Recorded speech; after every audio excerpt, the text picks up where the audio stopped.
I live stream on my other YouTube channel and on Twitch. Those links are down below. Also, I have a Patreon that has more content on there that I don't have here. Oh!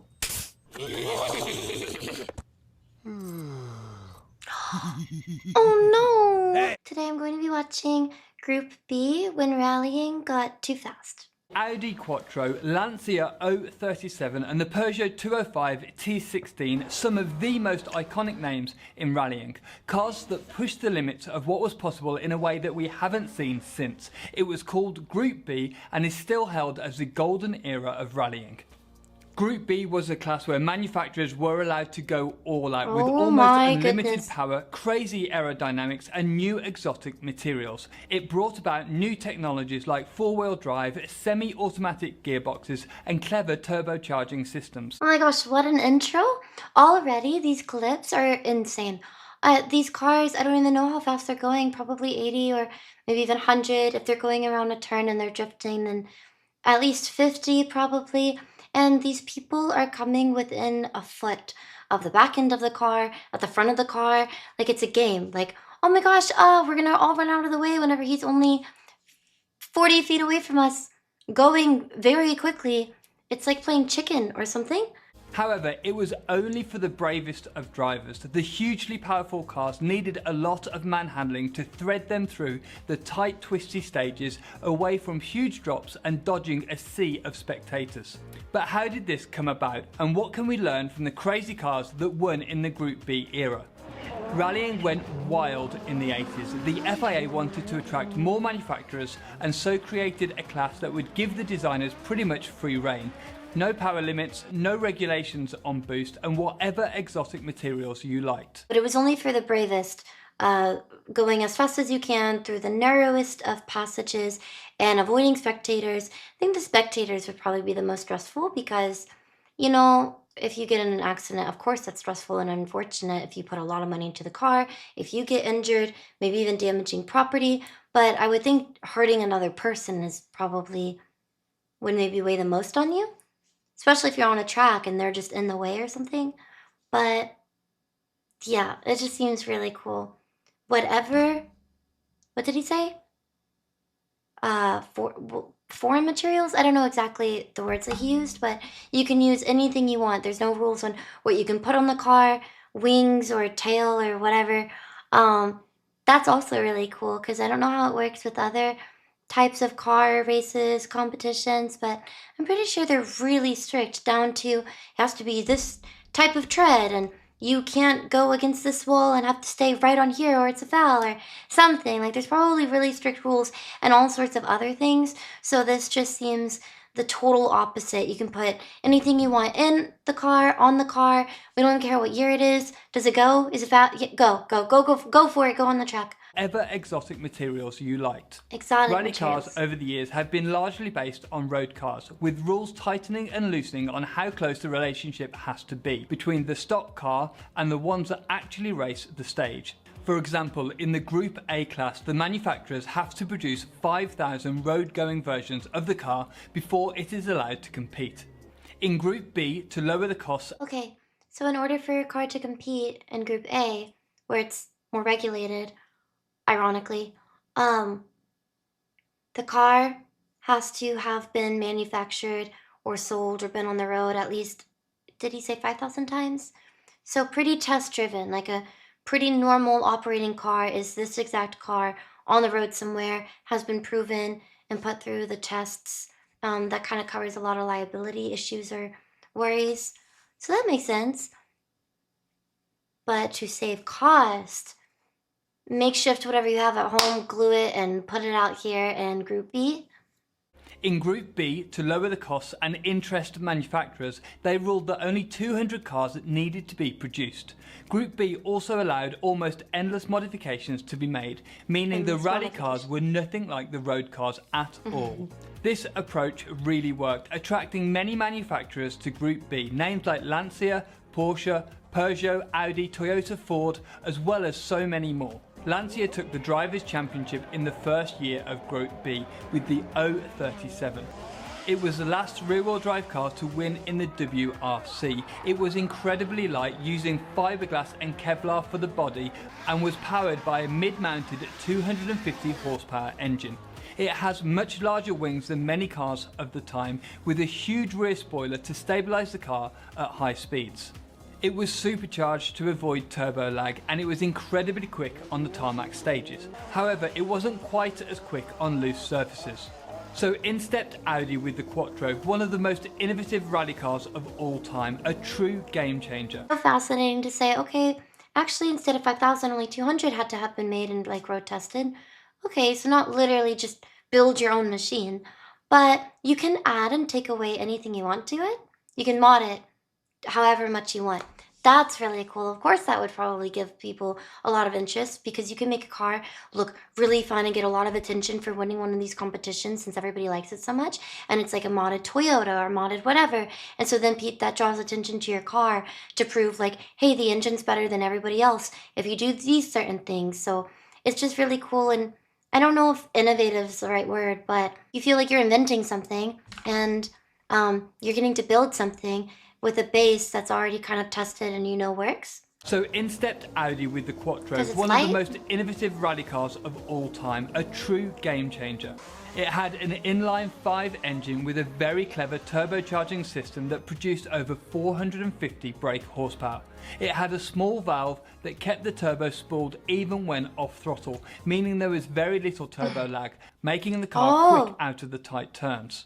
The Audi also had a very aggressive aero kit with a huge spoiler at the front of the car and an even bigger wing on the back. This was one of the first sophisticated uses of aerodynamics in rallying. Drivers said it made the car extremely stable at high speed. That's also so cool. The wing part, I don't really understand a lot of the other stuff. Unfortunately. I would definitely enjoy maybe being the driver, but maybe the person who's like, wow, do you think that we should change this to do this because of whatever? Yeah.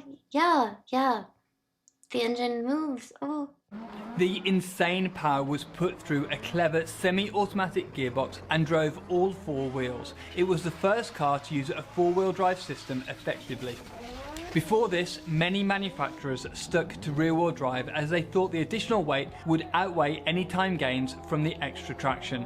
And yes, the Audi was very heavy, and the 4-wheel drive system meant the weight was higher up than you would like in a rally car normally, but despite the compromised dynamics, it worked. The Audi had more power than the rest of the field, but could also use it more effectively, deploying more power even on surfaces like gravel, dirt and ice. Audi won its first race with the car and didn't really stop after that. They shaved seconds, if not minutes, off stage times. The Audi 4-wheel drive system really changed the game in rallying. I'm trying not to just stop it and say, that's so cool after every clip, but that's also cool. Because there's just all of these discoveries back to back. Hey, yeah, have more free range, add mods, do whatever you want. It's just... oh, this year this car won because people experimented and this worked. And this year it was because of the wing and because of this like spoiler on the front. And then this year it's because we also had front where it's all-wheel drive, I think. And it was already a heavier car than they liked, so it made it even heavier than all the other ones, which makes sense. The trade-off wouldn't be as worth it because whenever you're trying to re-accelerate, you're not going to be as zippy as the other cars. But if you're on heavier terrain, it would also make more sense that these cars that are really lightweight, that are meant to be a little bit more drifty around corners maybe because they're just lighter, whereas you're heavier. Well, if anything, you can get speed over the other cars, like straightaways or just you can get a lot of acceleration. It's just cool to think like, oh, okay, well then it does pay off depending on what the track is or where you are, maybe again the driver. Because yeah, you would have more power, maybe even more control because you're heavier on terrain that's a little bit more loose. So that's just cool. These people are kind of experimenting too. They don't know if they're going to fly off a corner, and you're all standing in the corner. At least with NASCAR, it's like, okay, they're turning in a circle, you know where they're going to be. For the most part, accidents can still happen, so they even have the whole wiring thing up. This has no protection or precautions. But the Audi dominance didn't last long. Peugeot came out with a car that would expose the weaknesses of the Quattro. They used a similar four-wheel drive system but packaged it very differently. Their secret was that they really nailed the car's dynamics. They built the car to look like the road-going 205, a small hatchback. It had a very short wheelbase, which generally makes cars more nimble at low speeds with the trade-off of less stability at high speeds. However, rally stages are often so tight and twisty that this strategy paid off for Peugeot. I thought I was only worried about the spectators, but those were cows? And he avoided them so smoothly. Except for that one was like, but oh my gosh. Imagine coming around a corner and you're like, cows? Poor drivers. They also did everything they could to keep the weight central. They fitted a 1.8 litre engine in the middle of the car, although it didn't have the clever anti-lag system that the Audi did. So the drivers used an old trick to keep the turbo spooled up. They left foot braked for the corners while staying on the throttle. This kept the turbo spooled up and gave them immediate power on the exit.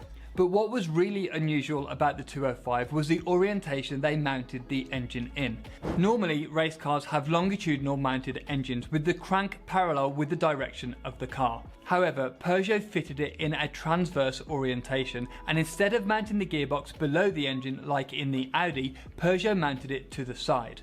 This meant that the majority of the weight in the car was between the two axles and could be mounted lower, making the car much more nimble and responsive in the corners. Oh, okay.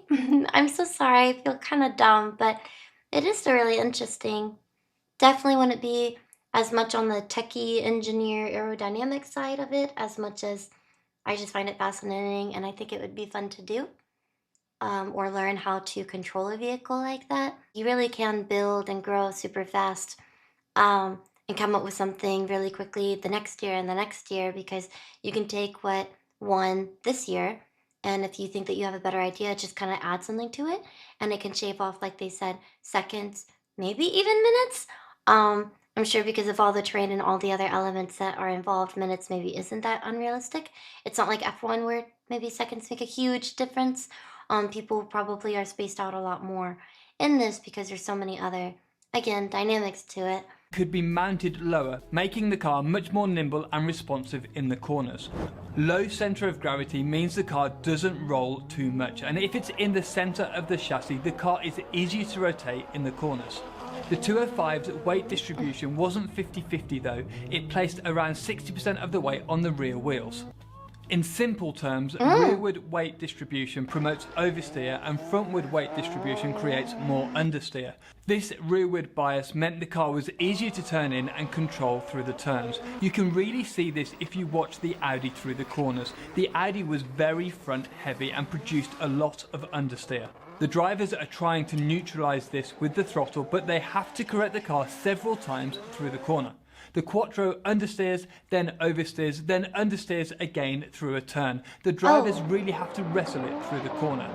The Quattro was by no means an easy car to drive. Now look at the Peugeot, there is one smooth input on the steering and the car looks much more balanced and easy to drive. There is no wonder it was quicker. It's incredible to watch as these drivers control the car when at crazy speeds on tight and twisty rally stages. Also not forgetting they are threading the car through a sea of spectators on the stage. Seems like we're finally about to get to a different topic, which is the spectators who like to stand in the street, in the track, like where they're going, like in front of the car. You need to oversteer it, but then gain control, understeer it, but then make it oversteer again. It's like doing this through the turn almost is how I'm picturing it, but yeah, probably not like that. It's just interesting how it's described. But why are the fans allowed to be so close to the cars? The stages are public roads, meaning anyone could go and spectate. However, it meant that many got extremely close to the cars. Back then, people did get hit, but it was considered to be part of the challenge for the drivers. They often kept it pinned and had to hope that the fans would get out the way in time. This guy even had to jump over a passing car. Many manufacturers understood that Peugeot's approach was the way to go, all producing smaller, short wheelbase cars with all the weight in the middle. Oh, okay, never mind. We're just going to move on from that. Yes, part of the challenge of this obstacle course is that some of these obstacles are people, and they can move out of the way, but will they? I don't know. Are you gonna lose some of your speed? Are you gonna get distracted and like slow down, not knowing if they're gonna be able to jump over the car? That seems really stressful. Because even if you're a professional and you do this all the time and you're very trained with this car, you know exactly how it works with like the most recent mods or things that were added to it, and maybe you've practiced certain turns and streets before, but not like this course. Now, on the day of, it's not something that you feel like you've practiced because there's hundreds and hundreds of people around, and they're even kind of blocking the corner. You can't really see around them. You can't even see through them. Are they going to move? I would think a normal human instinct would be to brake or slightly turn a different way because you don't think that someone's going to get out of the way. But they jump in that, I don't know. MG created the Metro with a distinctive boxy shape and a huge front wing, and the Renault 5 took a similar approach too. However, it was Lancia that did it the best. They finally scrapped rear-wheel drive after being uncompetitive all year, so they created the Lancia Delta S4, a short wheelbase four-wheel drive monster. Firstly, they developed an engine with a genius twin charging system. They fitted a supercharger to avoid the lag of a turbo, a bit like the Lancia 037. However, this created less power at high revs. As a supercharger is directly driven by the engine, it can provide boost at low revs, but saps more and more power as the revs climb. What?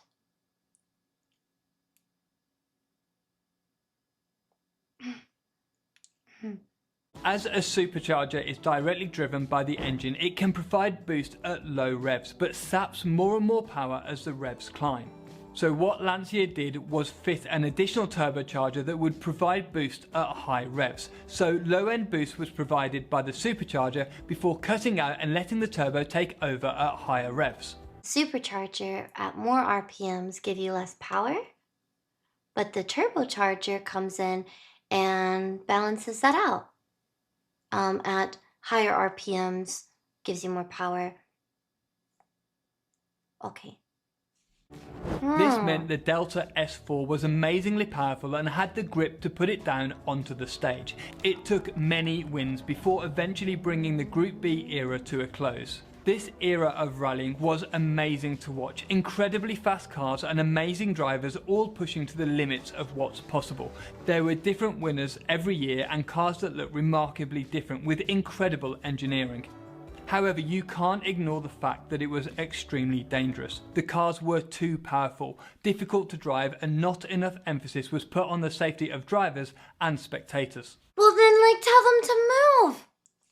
So this isn't here anymore because, oh, well, we don't have enough safety for like the drivers and, you know, the spectators. Spectators, easy solution. Tell them to move. There is like a 50-foot from any curb to the track. Stay away from. And I was like, well, then we can't even really see it. Oh no, wow, that sucks. Like, have cameras. I don't know. Like, don't completely take it away because we can't come up with a way to make it safe. Section it off. And say, okay, well then you can't be here on this day. At least a certain amount of feet. I mean, you could have a little bit more precautions than what you had, even if it's 10 feet away from the line. Yeah, maybe it's silly and unrealistic to say, no, bring it back. It's like, it's too complicated. Everything that was involved in it that made it what it was, made it dangerous. So it's like one or the other. If you bring it back and you make it safe, it wouldn't be Group B coming back. It would be a different type of rally racing. The biggest issue was the minimum weight rule. Cars could weigh as little as 890 kilograms. So to be competitive, manufacturers would do anything they could to get this limit down. This created a breed of cars that were very fragile and not up to the job of protecting drivers in a crash. Many of the drivers explained that if this weight limit was higher, more strengthening could have been added to better protect the drivers in a crash. Several huge crashes happened. In Portugal, Santos crested a rise in his Ford RS200. He lost control and went off the course, horrifically injuring 31 spectators and killing 3. All the teams immediately pulled out of the rally and it left Group B hanging on by a thread. A few months later, the final blow came. Lancia's Henri Toivonen was the championship favourite when he lost control late in a fast turn. He was winning by a huge margin when he and his co-driver Sergio Cresto came flying off the road, heading down a steep hill. The impact ruptured the fuel tank, spilling fuel over the red-hot turbocharger, sending the car up in flames. After the incident, it was barely recognisable as a car, and both Henry and Sergio were killed in the crash. Immediate guilt saying, well, why don't we just make it safer and like tell the spectators to get out of the way and then bring it back? It's like, obviously people probably died from this. I just didn't know how to speak on that yet because it wasn't brought up. The weight made people not want to add certain safety precautions, like probably a cage or something that would just be a little bit more reinforced, because it was looked at as unnecessary weight and they could lose or not qualify. You could then say, yeah, the regulations or the rules would be, you do have to make it safe. You at least, all drivers at least have to have this thing in the car around the drivers. Something. Both Henry and Sergio were killed in the crash. This led to many manufacturers pulling out, and the FIA ended the Group B class the following year. You should watch this video where I explain what it takes to modify a rally car to set the outright record at Pikes Peak, or this other video that I think you'll love. Thanks very much for watching, and I'll see you in the next one. Really interesting video. Make sure you check out Drivers 61, since that's where I got the video from. I don't really know much about racing or rally specifically, either, but it just seems really cool and like one of the most interesting types of racing, especially Group B. I didn't really know much about it. I think I've heard it mentioned before, but I must have forgot that it was called Group B. I just remember it being mentioned that, yeah, there was a type of racing that everybody did. I knew it was rally, and there were basically like no rules or regulations, but I didn't know how official it was, or like, I don't think I was fully aware of what exactly that meant. But yeah, again, make sure you check out Driver 61. That's the channel that I got this video from. And I would really appreciate you liking and subscribing to my channel, or also coming to say hi on one of my live streams on my other YouTube channel, which is linked down below, or on my Twitch. And I'll see you all next time.